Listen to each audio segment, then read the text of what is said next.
মুসলমান গভীর মনোযোগ। যদিও আমার প্রসঙ্গ ওটা নাই, শুধু নবীর প্রেমের কথা বলতে যা কথাগুলো বললাম।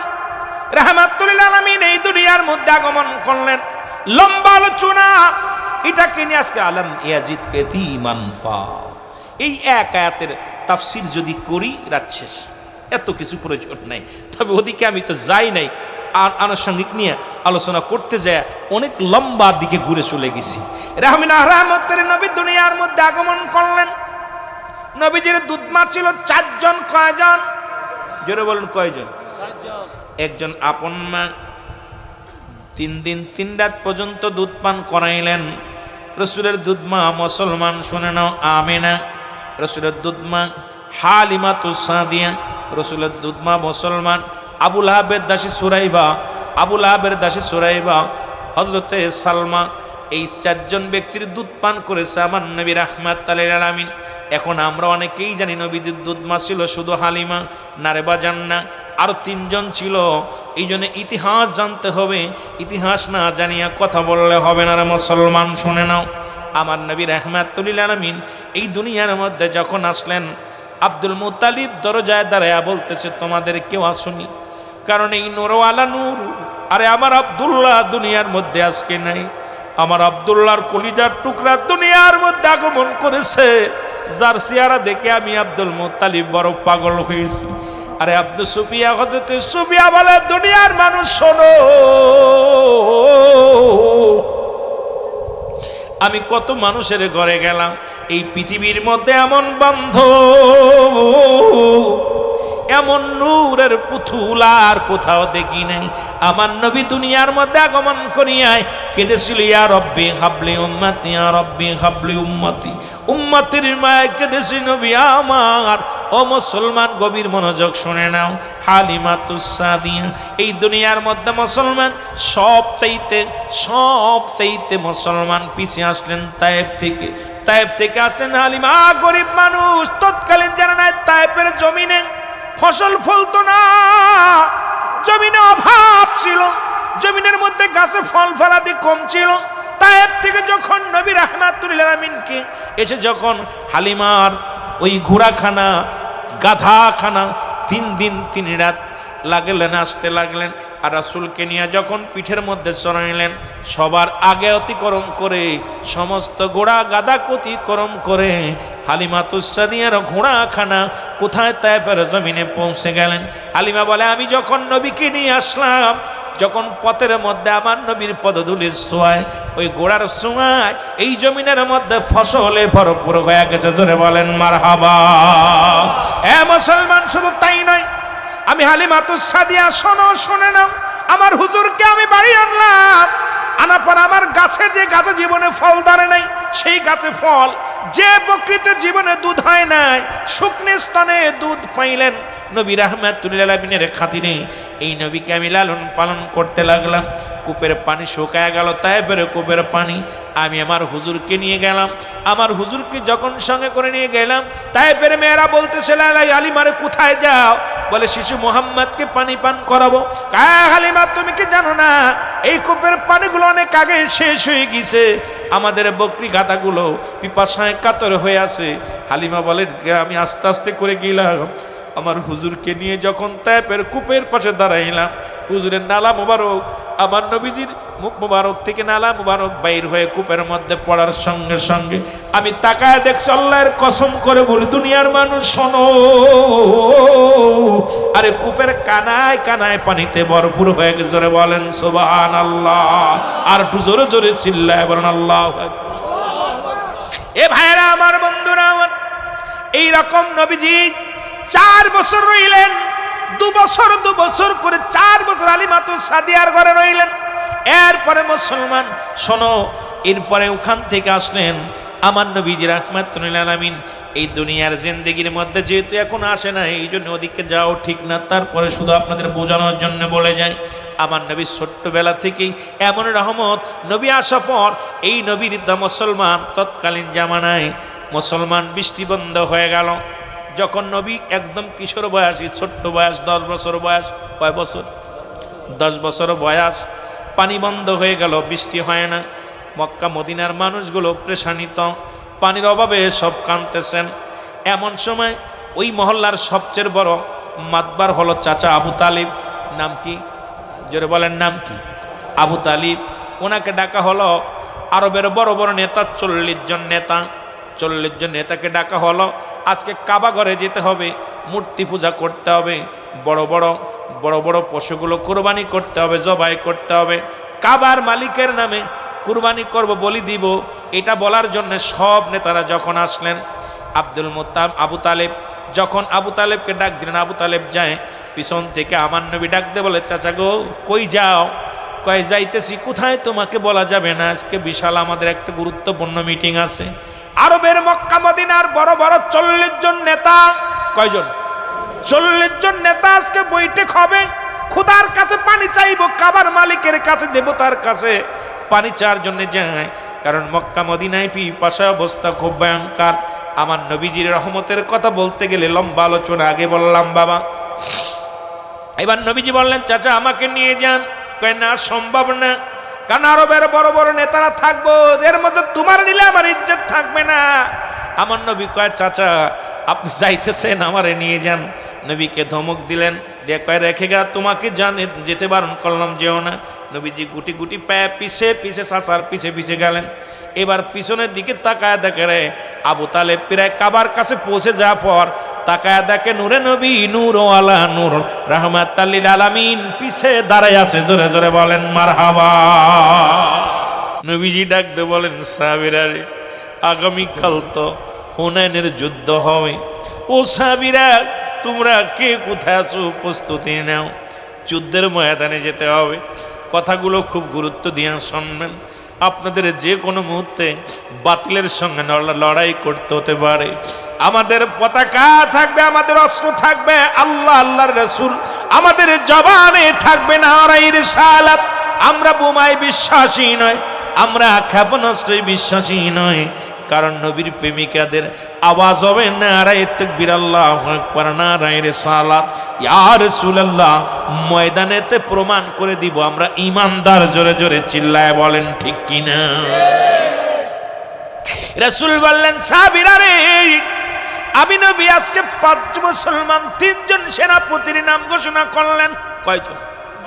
হুনাইনের যুদ্ধের মধ্যে 3 জন সেনাপতির নাম ঘোষণা করলেন নবীজি। সাহাবীরা বলে, হুজুর 3 জন যে সেনাপতি নাম ঘোষণা করলেন, 2 জন আমাদের মধ্যে আছে। 1 নাম্বার যার নাম ঘোষণা করলেন তিনি তো আমাদের মধ্যে নাই। তিনি হলো হযরত হুযায়ফা রাদিয়াল্লাহু তাআলা। জোরে জোরে চিল্লায় বলা যাবে না মারহাবা? হুযায়ফা গিয়েছে বিবাহ করতে। বাবারা আমার গভীর মনোযোগ, আশিকে রাসূলেরা গভীর মনোযোগ। এই জন্য কথাটা বলতেছি, চারিদিকের অবস্থা ভালো না, সমাজের অবস্থা ভালো না, জাতির অবস্থা ভালো না। যে কোনো মুহূর্তে মদিনা আলার প্রেম অন্তরে ধারণ করে মদিনার দিকে রওনা দিতে হতে পারে। আমাদের জবান থেকে যেন নবী না ভুলে যায়, অন্তর থেকে যেন নবী না যায়। আমরা যেন শয়নে স্বপ্নে মদিনা আলার প্রেম জপতে জপতে যেন জীবনটারে কুরবানি দিতে পারি। আল্লাহ যেন সেই তৌফিক দান করে। জোরে জোরে চিল্লায় বলেন আমিন। আমারে মদিনায় নিবানি দয়াল নবীজি আমার, ও নবী ও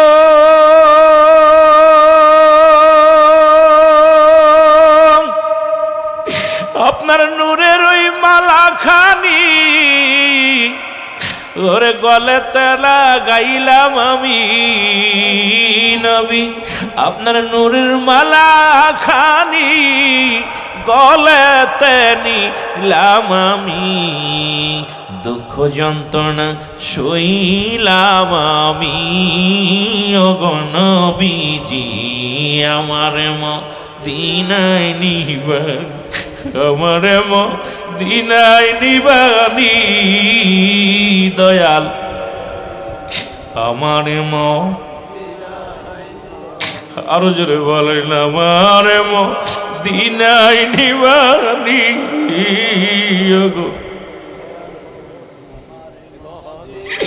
ও নবী ও আপনার ওই সমস্ত মুজিজা দেখা বিবি খাদিজা জীবন জয়বন দিল কুরবানি।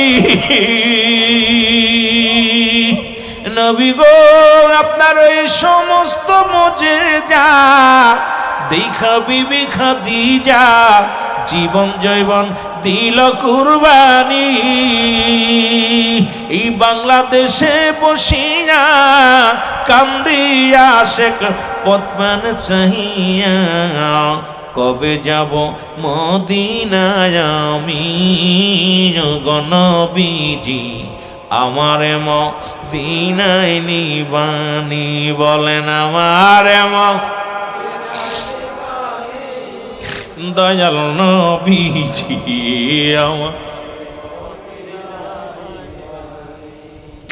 এরে বনের যত পশুগণ ভক্তি করত নবীর দূষণ।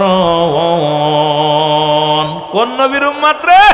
এরে বনের যত পশুগণ ভক্তি করে নবীর দুচরণ। সাপে এসে বাতাস করত গায়ক নবীজি আমার মদিনায় নিবানি। বলো আমার দয়াল নবীজি আমার। এ আমার ভাইয়েরা আমার বন্ধুরা আমার হযরত হুযায়ফা রাদিয়াল্লাহু তাআলা আনহু কোথায় বিবাহের জন্য গিয়েছেন বিবাহ করতে। সন্ধ্যা লাগু লাগু ভাব বিবাহ হয়ে গেল। খুব গুরুত্ব দিয়ে আলোচনা শুনবেন।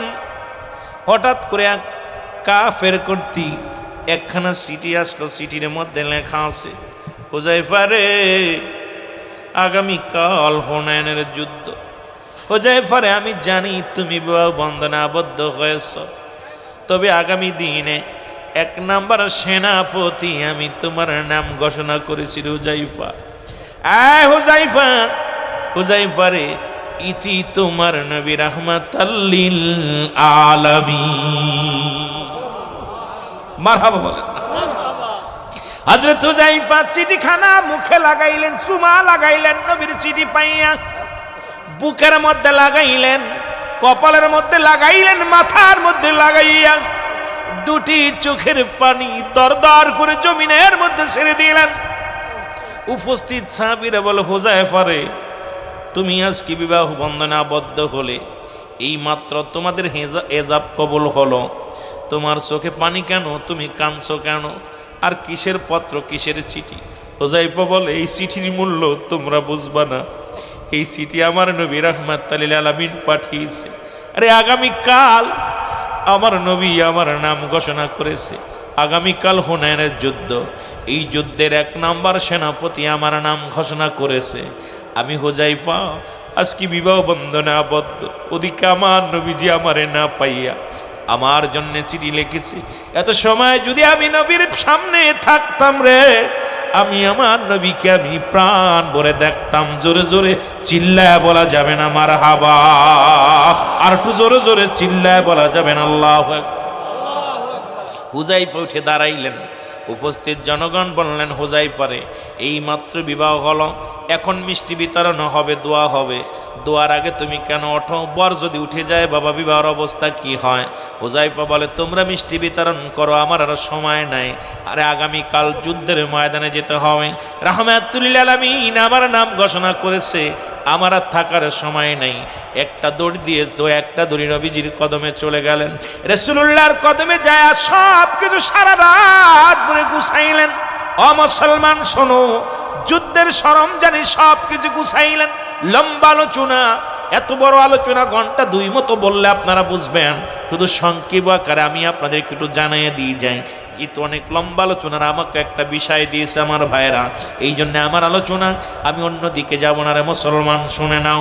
এবার হুযায়ফা সব কিছু গোছানো হলো। এদিকে হযরতে বেলাল রাদিয়াল্লাহু তাআলা আনহু উনি মসজিদে আজান দিলেন। আজান দেওয়ার সঙ্গে সঙ্গে আমার নবী হুযায়ফার আজান পড়ে গেল। চলো যাই জামাতে যাই। জামাতে নামাজটা শেষ করলো। শেষ করার পর নামাজ শেষ হলো, সাহাবীদেরকে নিয়ে নবী একটু বসলেন। হঠাৎ করে এক মুসলমান কাফের ভাই একটা চিঠি নিয়ে, মুসলমান একজন প্রতীক একখানা চিঠি নিয়ে আসলেন। হুজাইফারে ডাক দিয়ে করে, হুজাইফারে এই চিঠিখানা নাও। হুজাইফা চিঠিখানা পড়ে দেখে, হাতের মধ্যে নিয়ে পড়ে দেখে, প্রাণের স্বামী, আপনার সঙ্গে সবে মাত্র গত রাত্রে বিবাহ হলো, আপনি আমার চেহারা মোবারক দেখেন নাই, আমি আপনাকে দেখি নাই। প্রাণের স্বামী, আপনার কাছে অনুরোধ করি একটা বার আমাকে সুযোগ দেন, আপনাকে আমি প্রাণ ভরে দেখব, আপনার কদম মোবারক চুমাইব। কারণ কিয়ামতের ময়দান যেদিন সংগঠিত হবে, আমি যেন আপনাকে সেদিন চিনে নিতে পারি। এই জন্য প্রাণের স্বামীরে, আমি জানি রাহমাতুল আলামিন যে যুদ্ধে 3 জন সাহাবীর নাম ঘোষণা করেছে, যে যুদ্ধের ময়দানে 3 জন সেনাপতি হবে, 2 জন নির্ঘাত মারা যাবে। বিবি ডাক দে বলে, স্বামী রে, চিঠির মধ্যে লিখে দিয়েছে স্বামী, যেহেতু রাসূলুল্লাহ 3 জন সেনাপতির নাম ঘোষণা করেছে, 1 নম্বরে আপনি আছেন, তার মানে আমার বুঝতে বাকি নাই, আপনি আর জীবিত অবস্থায় আমার কাছে ফিরবেন না। আপনার পরে আর একজন আছে, সেও জীবিত অবস্থায় ফিরবে না। সুতরাং যে সেনাপতি, যে যুদ্ধের ময়দানে নবী একজন সেনাপতির নাম বলে, সেই যুদ্ধে নবীজির সাহাবী জয় হয়ে দুনিয়ার মধ্যে ফিরে আসে, রাসূলুল্লাহর কদমে আসে। যে যুদ্ধের মধ্যে নবীজি একাধিক সাহাবীর নাম বলে, ওই তার বাজান 2 জন বললে 1 জন মারা যায়, 3 জন বললে 2 জন মারা যায়। সুতরাং আপনি শাহাদাতের পেয়ালা পান করবেন। একটা বার আপনাকে দেখার বড় মনে জাগছে, একবার আপনি আসেন, একটা নজর আপনাকে দেখবো, জোরে জোরে বলেন মারহাবা। ওরে প্রেম তো মরে না, বলেন প্রেম তো। এই মাইকের টোন আর একটু বাড়ান। আল্লাহর প্রেমিকেরা দিশেহারা, প্রেম তো মরে না, বলেন প্রেম তো।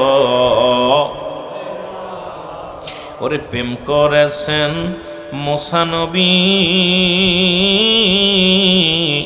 তুর পাহাড়ে গেছেন চলিও, ও সে খোদার নূরে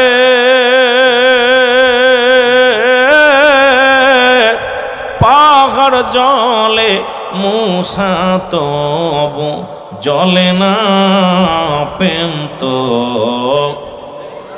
আরো জোরে বলেন প্রেম তো।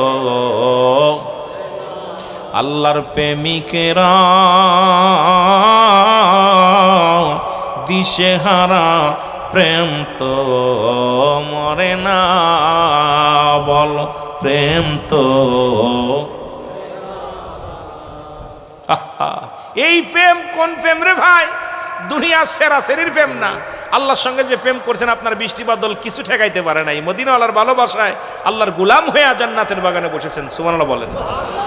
এ আমার ভাইয়েরা, আমার চিঠির মধ্যে লিখে দিলেন, বিবি রে, ও বিবি, তুমি আমার আর প্রেমের জালে ফাঁসায়ও না, কারণ তোমাকে যতক্ষণ পর্যন্ত আমি দেখবো রে বিবি, আমার সময় নষ্ট হবে না।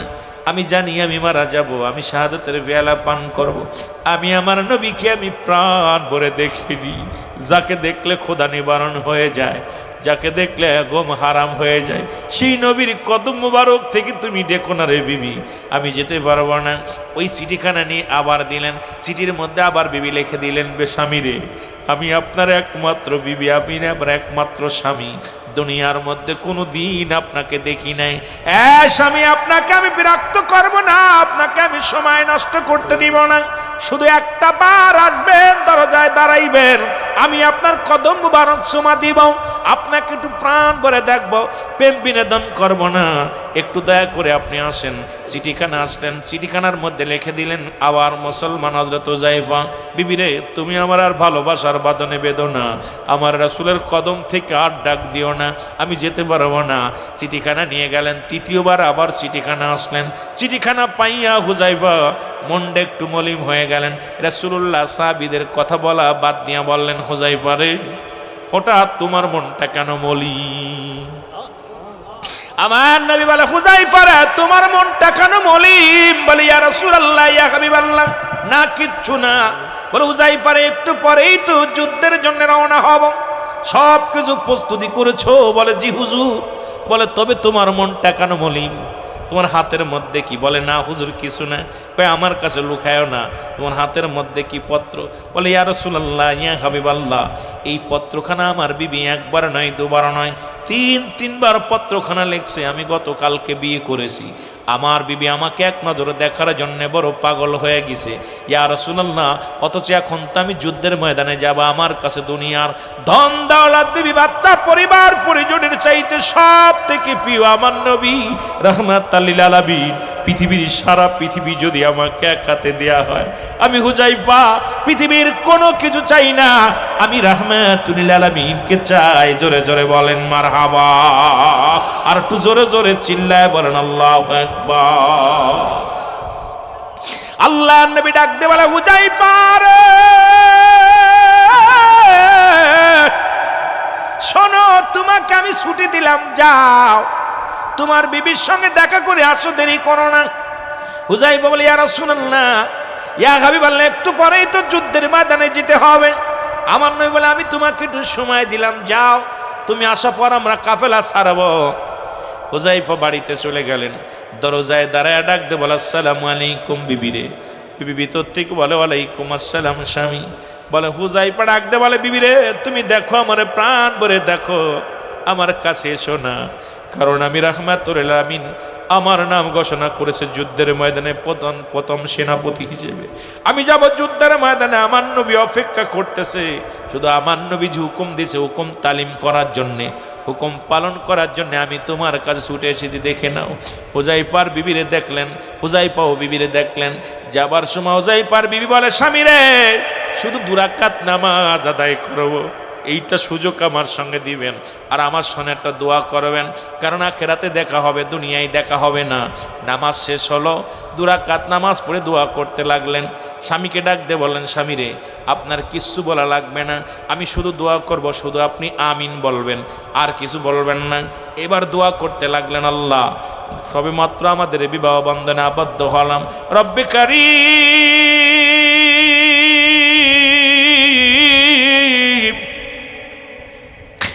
রব্বে কারীম, সবে মাত্র বিবাহ হলো, আমি আমার স্বামীকে ঠিক মতো দেখতে পারি নাই, স্বামীও আমাকে দেখে নাই, তোমার দরবারে ফরিয়াদ করি, আমার স্বামী যাচ্ছে যুদ্ধের ময়দানে, তাকে তুমি জীবিত অবস্থায় আমার আল্লাহ জয়লাভ করে যুদ্ধের ময়দানে জীবিত অবস্থায় আমার কোলে ফিরায় দাও। সঙ্গে সঙ্গে হুযায়ফা হাতটা ছেড়ে দিছে। সঙ্গে সঙ্গে যখন হুযায়ফা হাতটা ছেড়ে দিছে, বিবি ডাক দিয়ে বলে স্বামী রে, শুধু একবার যদি বলতেন আমিন, কারণ আমি শুনেছি আল্লাহর নবীর সাহাবীরা যখন কোন যুদ্ধের ময়দানে রওনা হয়ে যেত, ওই মুহূর্তে দোয়া করলে আল্লাহ কবুল করত। আমার বিশ্বাস আজকে আমার এই দুঃখিনী মায়ের হাত, এই দুঃখিনী মুসলমান শুনে নাও, এই দুঃখিনী মায়ের হাত বিফলে যেত না। সুতরাং আল্লাহর দরবারে হাত উঠালাম, আপনি হাতটা ছেড়ে দিলেন। হুযায়ফা ডাক দিয়ে কয় স্বামী রে, ও বিবি শোনো, তুমি আমার জন্য দোয়া করো, অথচ আমার নবী যে আমার নাম প্রথম ঘোষণা করেছে, আমার পরে আরো 2 জন সাহাবী আছে, সুতরাং তুমি যদি আমার জিন্দা আসতে বলো, ওই যুদ্ধের ময়দানে আমরা পরাজয় হয়ে যাব। সুতরাং বিবিরে, তুমি এই দোয়া করো না, কারণ আমাকে যেতে দাও। সঙ্গে সঙ্গে রওনা দিলেন, নবীজির কদমে চলে গেলেন।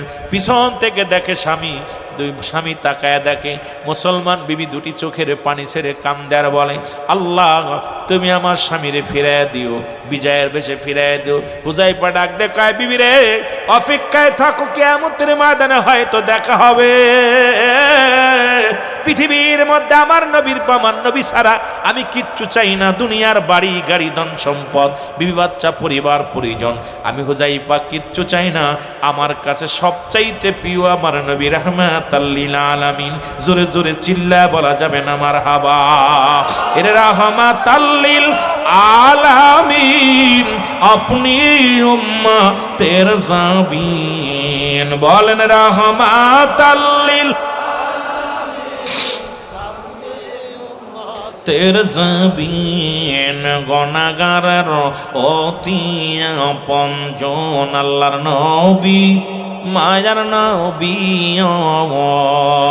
আপনি নবী আমার জীবনের জীবন, বলেন আপনি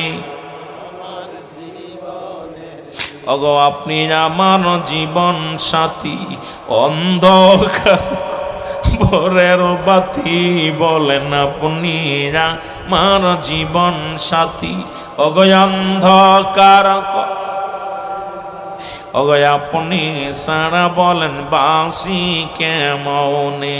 আল্লাহর নবী মায়ার নবী গো, আপনি নবী আমার জীবনের। আশিক ভাইরা জোরে জোরে বলেন আপনি নবী আমার। এর রাহমাতাল লিল আলামিন, আপনি উম্মতের জাবিন। বলেন রাহমাতাল লিল, ওগো আপনি উম্মতের জাবিন, গুনাহগারের অতি। আমার হায়াতের জিন্দেগিটা আমার উম্মতের জন্য কল্যাণ স্বরূপ গো। এখন আমার দেশের আলেমরা কয় নবীও মানুষ, আমরাও মানুষ। নবীরা হলো গুনাহ থেকে মুক্ত, আমরা গুনায় যুক্ত, ঠিক কিনা? আর একটু জোরে বলেন। নবীরা হলো মাসুমের মাসুম, আমরা হলাম গুনাহ মার্কা মানুষ। এখন মৌলবী সাহেব কয় নবী আমগার মতো মানুষ। নবী কয়, এই দুনিয়ার নবীজি বলতেছেন আমার হায়াতের জিন্দেগিটা আমার উম্মতিরা শরিয়াত তরিকত হাকিকত মারিফত কেমনে সংসার করবে, কেমনে জীবন যাপন করবে, কেমনে ভাবে রাষ্ট্র চালাইবে, কেমনে ভাবে মুসলমান পরিবার পরিজনের সঙ্গে কেমনে চলব, এগুলো শিক্ষা দেওয়ার জন্য রাহমাতুল লিল আলামিন আল্লাহ দুনিয়ার মধ্যে পাঠাইলেন।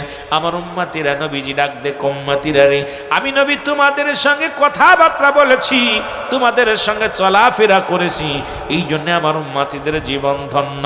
জোরে জোরে চিল্লা বলা যাবে না মারহাবা। এই নবী রাহমাতুল লিল আলামিন দুনিয়ার মধ্যে আগমন করবেন, মারহাবা বলেন না? আর একটু জোরে বলেন মারহাবা। এখনো নবী আসেন নাই, এখনো নবী আসে নাই, নবী এখনো দুনিয়া আসে নাই। রাহমাতুল লিল আলামিন, আমি কয়েকটা কথা আপনাদেরকে জানিয়ে দিয়ে যাই। রাহমাতুল লিল আলামিন এমন নবীর নবী ছিলেন যিনি নবী কুল শিরোমণি, যিনি নবীদের নবী ছিলেন। ও মুসলমান শুনে নাও, এমন নবীর উম্মত আমরা বড় ভাগ্যবান। ওরে আমরা বড় ভাগ্যবান, দয়াল নবী আমাদের ইমাম। বলেন আমরা বড়, আরো জোরে বলেন আমরা বড় ভাগ্যবান, দয়াল নবী।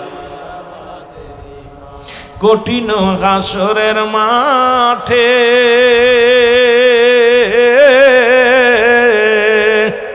ওগো সব নবীরাই থাকবে পেরেশানি। নবী আমার ডাক দিবে আমার গুনাহগার, নবী আমার কাঁদবে সেদিন উম্মত আমার গুনাহগার। আমরা বড় ভাগ্যবান, দয়াল নবী আমাদের ইমাম। বলেন দয়াল নবী, আরো জোরে বলেন আমরা বড় ভাগ্যবান, দয়াল। সব নবীদের নবী যিনি,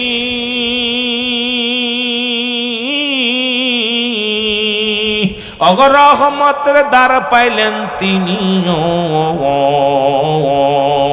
তরাইবে কঠিন দিনে উম্মত গুনাহগার, তরাইবে কঠিন দিনে উম্মত আসে গুনাহগার। আমরা বড় ভাগ্যবান, দয়াল নবী আমাদের ইমাম। বলেন আমরা বড়, দয়াল নবী। ওমা আরসালনাকা ইল্লা রাহমাতাল লিল আলামিন।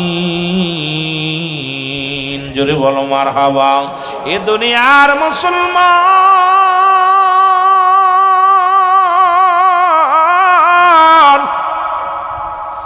একটু দূরে চলে যায়, পিছনের দিকে একটু আলোচনায় চলে যায় বুঝানোর জন্যে।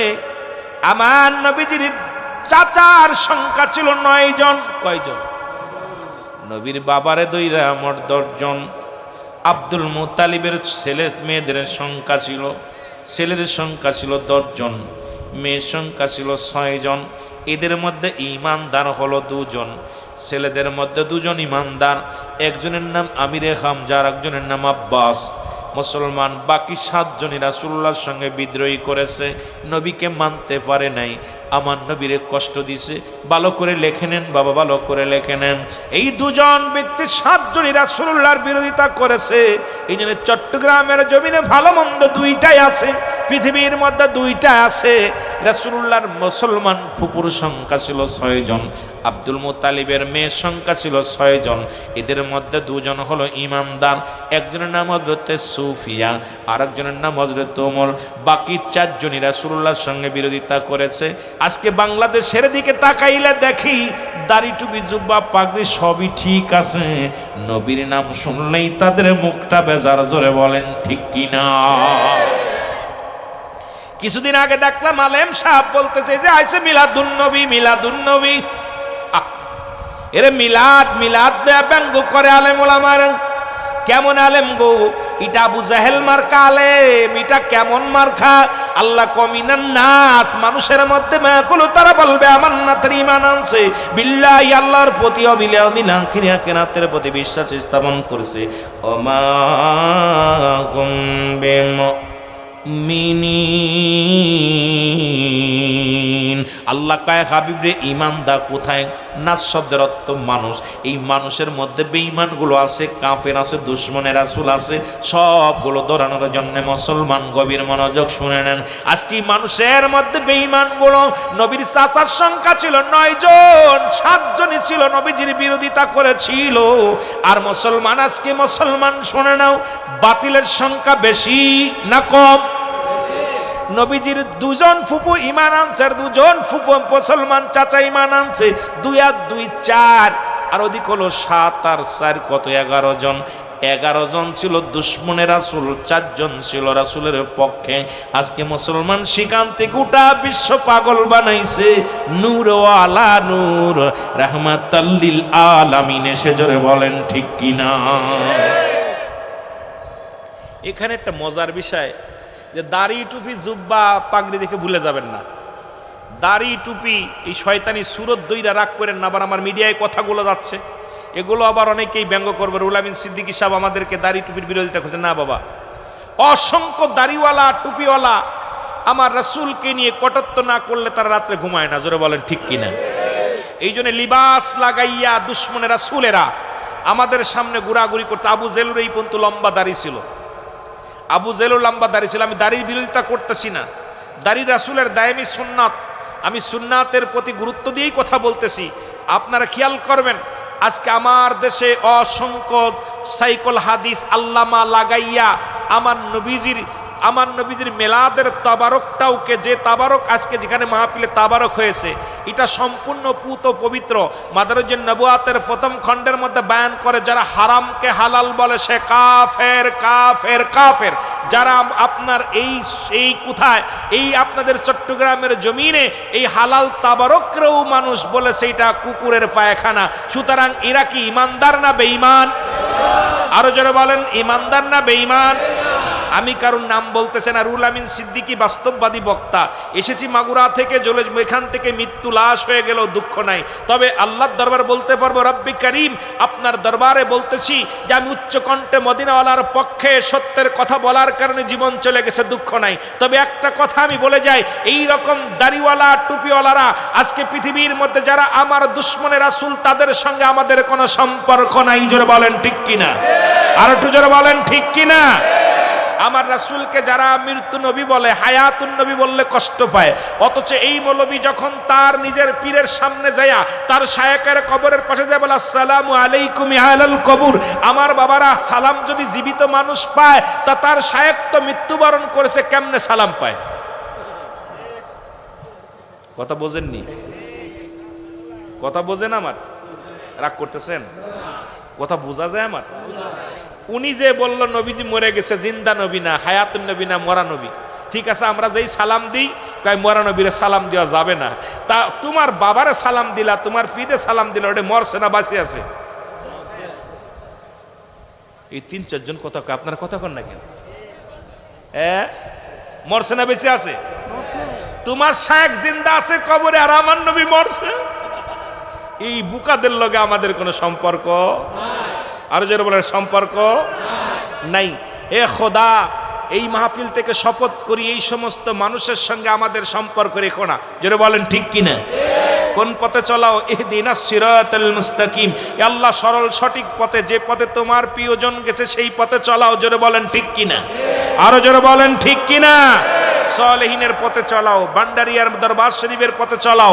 বাংলাদেশে যত পীরে কামেল আছে, যে সমস্ত সারসিনা দরবার শরীফ, ফুরপুরা শরীফ দরবার শরীফ, বিশ্বজাকের মঞ্জিল, এনায়তপুরে, বাংলাদেশে যত সুন্নি চকিত আকীদার যত পীর মাশায়েখ আছে, যারা মদিনাওয়ালার প্রেমে রঙ্গিত রং হয়েছে, যাদের রাসূলের রঙে রঙ্গিত হয়েছে, যারা রাসূলের রঙের সঙ্গে রং মিশিয়ে দিয়েছে, তাদের পথে চলাও। জোরে বলেন ঠিক কিনা?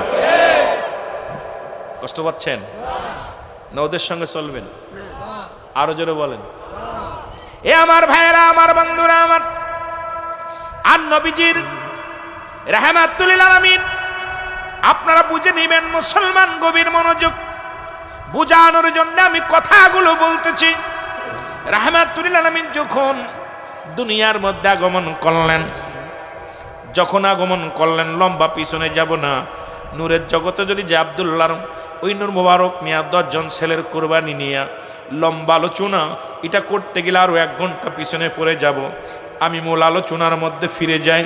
যেহেতু নবীজি আসবে দুনিয়ার মধ্যে, রবিউল আউয়াল মাস, এই মাসের গুরুত্ব, এই মাসের মর্যাদা অনেক লম্বা, অনেক বড় আলোচনার মুসলমান শুনে নাও।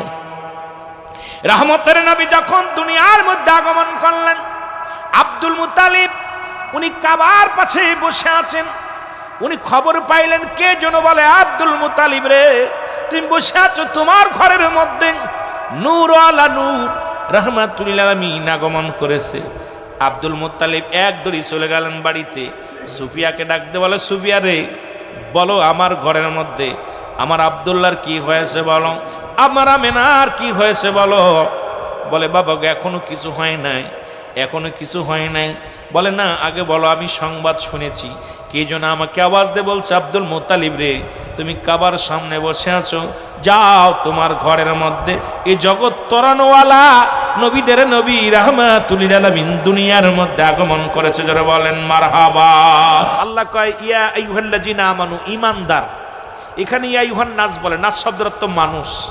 এই মানুষের মধ্যে একদল নবীর পক্ষে থাকবো না, এটা আল্লাহ বালা কইরা বুঝাই দিছে। এই জন্য আল্লাহ ডাকছে ঈমানদারদের, ঠিক কি না? আল্লাহ বলতে ইয়া আইয়ুহান নাস, ও মানুষরা। আল্লাহ কয়, মানুষের মধ্যে কিছু বাটপার আছে, এই বাটপাররা আমার নবীরে মানত না, এই জন্য বাটপারদের কথা কইতাম না।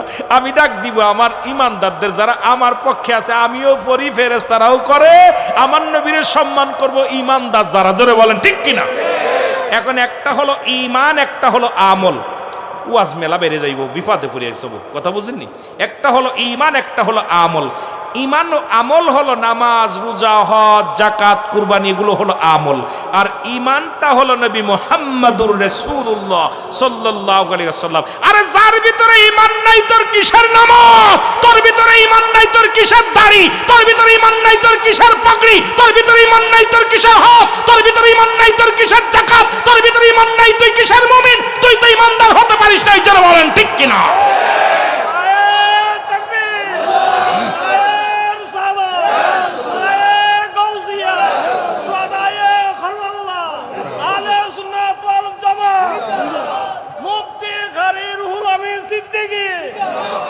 রাগ করতেছেন? আরে ঈমান যে নবী তোর ভিতর নাই, তুই কিসের নামাজ পড়বো? আবু জেলের মতো হইয়া ওই যে আর বলছে শানে কারবালা, খুঁজে না, কারবালার ময়দানে হাসান হুসাইনকে হত্যা করেছিল এজিদ বাহিনী। এজিদ ছিল দামেস্কের মসজিদের ইমাম। 1.25 লক্ষ মানুষ তার পিছে নামাজ পড়তো। 1-2 জন না রে ভাই, শোনো, 1.25 লক্ষ মানুষ। জামাত কি কেমন খাকি কথা শুনছেন নি? এটা শুনলে আপনি তো আরো পাগল হইবেন। এজিদ শিবিরেও আজান হয়েছে, নামাজ হয়েছে। হুসাইন শিবিরেও আজান হয়েছে, নামাজ পড়ছে। আরে ওরা নামাজ পড়া হুসাইনকে হত্যা করছে, আর এরা নামাজ পড়ে আল্লাহর দরবারে চোখের পানি ফেলছে। এখন আমাদের দেশেও এইরকম ইসলাম 2টা ভাগ, একটা হলো রক্ত নিয়ে খেলা করে, আর একটা সারা বিশ্ববাসীর জন্য দোয়া করে। জোরে বলেন ঠিক কিনা? এই জন্য আহলে সুন্নাত ওয়াল জামাত কারুর গাড়িতে আগুন দেয় না, আহলে সুন্নাত ওয়াল জামাত কারুর গাড়ি ভাঙে না, আহলে সুন্নাত ওয়াল জামাত কারুর গাড়িতে পুরাই দেয় না, আহলে সুন্নাত ওয়াল জামাত কারুর মাথায় বাড়ি দেয় না, আহলে সুন্নাত ওয়াল জামাতের মানুষ কোনোদিন মন্দির ভাঙে না, আহলে সুন্নাত ওয়াল জামাত কোনো মাজার ভাঙে না, আহলে সুন্নাত ওয়াল জামাতের ভাইয়েরা মানুষের দুঃখে সুখে পাশে থাকে। আমরা দুঃখে সুখে মানুষের অসহায় মানুষের পাশে দাঁড়ায়। এই যে গাউসিয়া কমিটি যা প্রমাণ করে দিছে সারা বিশ্বের বুকে, সারা বাংলাদেশের বুকে, যখন করোনা ভাইরাস আসলো নিজের সন্তান মারা গেলে বাবা দেখে নাই, বাবা মারা গেলে সন্তান দেখে নাই, সেই লাশগুলো কাফন দাফনের দায়িত্ব নিয়েছিল গাউসিয়া কমিটি। প্রমাণ করে দিছে আহলে সুন্নাত ওয়াল জামাতের ছেলেরা যে আমরা জীবন দিয়ে প্রমাণ করতে চাই আমরা রাসূলের সৈনিক ছিলাম, আসি, থাকবো। জোরে বলেন ঠিক কিনা? মানবতার জন্য জীবন বিলিয়ে দিছে। এই পাগলগুলোর সঙ্গে তুলনা করতে আসো তোমরা আজান দাও, নামাজ পড়ো, গাড়িতে বোমা মারো, তোমরা আজান দাও, নামাজ পড়ো, মানুষের গাড়িতে আগুন দাও, তোমরা নামাজ পড়ো, জামাত করো, আজান দাও, আবার বড় বড় আমাদের মাজারগুলো ভেঙ্গে গুড়িয়ে দিতেছ। যাদের মাধ্যমে ইসলাম আসছে বাংলাদেশে তাদের মাজার একটা কথা হই না রাখো, ভাঙতেছ মাজার ওলারে ভাঙতে পারছো নাই। যখন তোমাদের ধরবে, কারণ আল্লাহর ওলিদের সঙ্গে, বুখারীর হাদিস, ওলি আল্লাহদের সঙ্গে দুশ্মনী করলে আল্লাহ তার বিরুদ্ধে জিহাদ ঘোষণা করে, তোমাদের কপাল এমন ভাবে পুড়বে সেদিন কেঁদেও আর কোনো লাভ হবে না। জোরে বলেন ঠিক কিনা? মাজার ভাঙতেছি, তাই না? মাজার ভাঙতেছি, মাজার ওলারে ভাঙ্গা এত সহজ না। ওই মাজার আলা যদি নাই তো তোর বাবাই যে নমো নমো করতো, ওই মাজার আলা যদি বাংলাদেশে নাই তো ওরে বেড়া তুই পূজা করতি, মসজিদ চিনতি না। জোরে বলেন ঠিক কিনা? যাদের মাধ্যমে, মাজার আলাদের মাধ্যমে আমার খুব কষ্ট হয়। যদিও আমি এমন একটা এলাকায় বাস করি, খবর নিবেন, আপনারা তো শান্তির মধ্যে আছেন। আমার বঙ্গে সুন্নি কারে কয় বোঝে না, আমার বঙ্গের মানুষগুলো আমার বাপসা ছাড়াই বোঝে না। কথা বুঝেননি? এইটা কষ্টের যে আমাদের, এই জন্যে আমরা যখন এখানে আসি শান্তি পাই, তৃপ্তি পাই। যেমন মায়ের কোলে সন্তান ফিরে গেলে আনন্দ পায়, তেমন সুন্নিদের ভিতরে আমরা যখন আসি কলিজাটা বড় হয়ে যায়। সুবহানাল্লাহ বলেন না? আরো জোরে, আরো জোরে। সুতরাং বাবারে, এই এলাকার মানুষগুলো এখানে একটা কথা মাঝে একটা কথা বলে যায়, অনেক কথা বলতে হবে, আরো বলতে হবে, বলছি। আমার নবীজি বলছে, আমি দেখতেছি অচিরেই আমার ওফাতের পরে একদল আশেক বাইর হবে, তাদের জবানে থাকবে নারায়ে রিসালাত ইয়া রাসূলুল্লাহ, নারায়ে তাকবীর, আল্লাহু আকবার। এই ধ্বনি দিতে দিতে আমি নবীর রওজা পর্যন্ত মদিনায় তারা পৌঁছে যাবে। সুবহানাল্লাহ বলেন না? এখন আমি রুহুল আমিন সিদ্দিকের জ্ঞান, আর আপনারা অনেকেই উস্তাদ আছেন, শিক্ষক আছেন, অনেক দরবার শরীফ বড় পুরাতন খাদেম আছেন। আমি তো আপনাদের ছেলের বয়সী, নাতির বয়সী, আমার এত বড় জ্ঞান নাই। যদিও অ্যারিস্টটল কইছে নো দাইসেল, নিজেকে নিজে চেনো, মানারাফান নফস, নিজের নফসকে চেনো, কলবু সালিম, আত্মাটাকে প্রসিদ্ধ করো। হয়তো এত প্রসিদ্ধ করতে পারি নাই, নিজেকে নিজে চিনতে পারি নাই এখনো। তবে আমার জ্ঞান, আমার ক্ষুদ্র জ্ঞান বলে এই জামানার মধ্যে মক্কা মদিনার পরে পূর্ব দেশ বলতে বাংলাদেশকেই বোঝাইছে। আমার দেশের পরে আর কোনো মুসলিম কান্ট্রি নেই। সুবহানাল্লাহ বলেন না? আর বাংলাদেশের পূর্বাঞ্চলের মানুষ হলো আপনারা, চট্টগ্রামের মানুষ হলো পূর্বাঞ্চলের মানুষ, আমরা পশ্চিমাঞ্চলের মানুষ, আমরা উত্তরবঙ্গের মানুষ, আপনারা পূর্বাঞ্চলের মানুষ। এই জন্যে এখানের মানুষ যত নবী প্রেমিক, বাংলাদেশের অন্য বিভাগের মানুষ এত নবী প্রেমিক নয়। জোরে বলেন ঠিক কিনা? এই বাংলাদেশের মধ্যে এত বড় জুলুস আর কোথাও হয় না। নবীরেশকে পাগল আর এত বড়, হয়তো অনেক এলাকার মানুষ, বিভাগের মানুষ বলবো রুহুল আমিন সিদ্দিকী দালালি করতেছে চট্টগ্রামের। না ভাই, কোরআন হাদিস একটু পড়ো, কোরআন হাদিস পড়ো। কারণ আমাদের যুগে আমরা যখন খেলেছি পুতুল খেলা, তোমরা এখন সেই বয়সে লেখাপড়া করো মেলা। লেখাপড়া করলে তোমার জ্ঞান প্রসারিত হবে, বুঝতে পারবে। কারণ আমার জ্ঞান বলে যে রাসূলুল্লাহর কথা সত্য, আর সেই বাংলাদেশের পরে আর কোনো মুসলিম কান্ট্রি নাই। আর বাংলাদেশের পূর্বাঞ্চলের মানুষ হলো চট্টগ্রাম বিভাগের মানুষ। এই এলাকার মানুষের অন্তরে যত নবী প্রেম, এত প্রেম আর কোনো জায়গা নাই। জোরে বলেন ঠিক কিনা? এই জন্য এরা নবীর জন্য পাগল। জোরে বলেন ঠিক কিনা? এরা নবীর প্রেমে জীবন গড়ো, নবীর প্রেমে জীবন নসিব করো মদিনা, নবীজিকে না দেখাইয়া কবরেতে দিও না। আল্লাহ নবীজিকে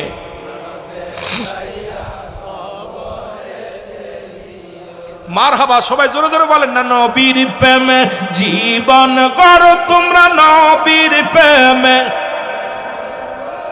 নসিব কর মদিনা নবীজিকে না দেখাইয়া আল্লাহ নবীজিকে না দেখ আমরা হইলাম বাংলাদেশি মদিনায় যাইতে পারলাম না থাকতো যদি অর্থ করি যাইতাম সোনার মদিনা আর থাকতো যদি টাকা পয়সা যাইতাম সোনার মদিনা ওরে যাইয়া দেখতাম নূর নবীজির যাইয়া দেখতাম নূর নবীজির নূরের রওজা খানা মদিনাতে নাল ওইয়া মালাকুল মউত পাঠায়ও না হায় মদিনাতে না লইয়া মরণ আমাদের দিও না বল নবীর প্রেমে জীবন নবীর প্রেমে জীবন কর হায় হায় নসিব কর মদিনা বল নবীর প্রেমে জীবন কর নসিব কর মদিনা